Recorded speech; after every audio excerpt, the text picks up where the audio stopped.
Hello everyone, welcome back. If it's your first time here, please like and subscribe. You can email me at talktopfc@yahoo.com.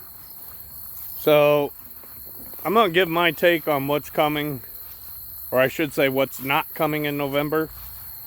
I don't believe that we're going to make it to November, and if we do, they are preparing to have major problems. The Pentagon has authorized military forces to embed with the Secret Service on November 5th and most likely November 6th, because obviously they're expecting huge problems.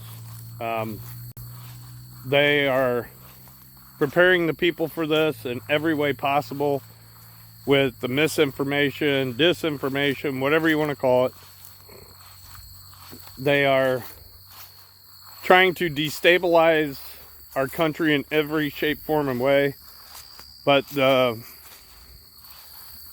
biggest thing they're doing is with illegal immigration. But a big part of that, as Trump has said over and over, is the criminals, the ones released from the mental institutions, so on and so forth.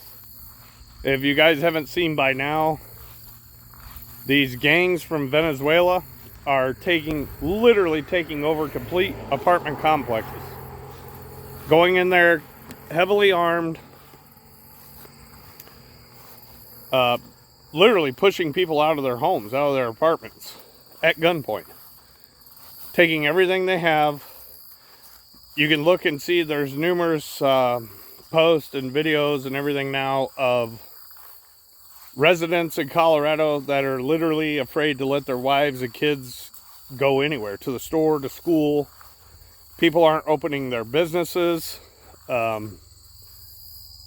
If this isn't intentional, I don't know what is. The fact that, number one, the police haven't removed these people or went in to try to regain control of the situation.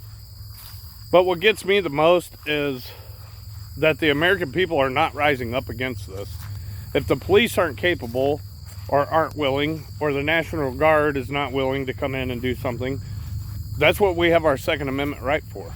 That's what we the people stand for. That's what our freedoms endow us to do. I can promise you, where I live here in the Midwest, it ain't gonna fly. We don't have a large police presence with our city and county, but we all know each other personally, and I can tell you now that there's enough of us around here that are more than capable and more than willing to do what's necessary to deal with that type of situation. So the fact that people aren't is just mind-boggling to me.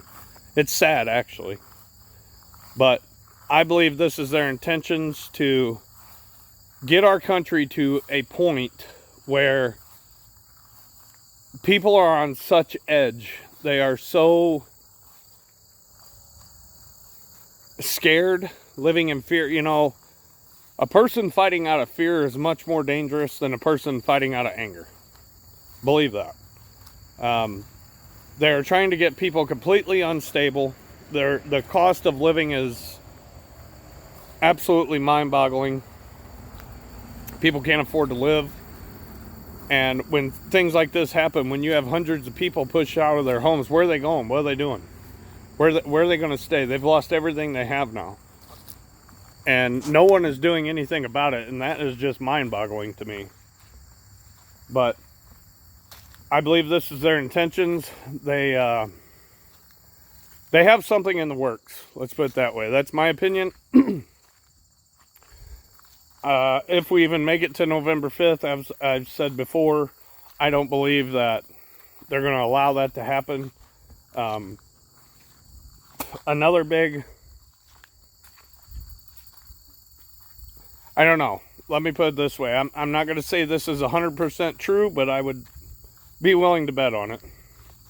There are reports now that, once again, they're registering or quote-unquote training more Democrats to run the polls than there are Republicans. But there are a couple stories out now that these people have went through this training. I don't know what it means, what it does, whatever, but they are saying that if you go in, when you go in to vote, if your ballot, if they write anything on it, rather an R for Republican, D for Democrat, I for Independent, anything at all, do not use the ballot. You need to give it back to them and tell them you want a new one without any writing on it. This writing has something to do with the machines, I guess, or so, I don't know. But there's a technique they use with ballots that have been written on by the pollsters or the election officials. So if they do that, you need to ask for a new one. What it does, what it means, I don't know, but they're claiming that this is done intentionally for one, it either supposedly rejects your ballot, or two, it switches your ballot to a certain nominee. So just some information I thought you might want to hear today, might help you along the way. If you would, share this out to your friends and family. Leave a comment, that really helps. And we'll see you on the next one, guys.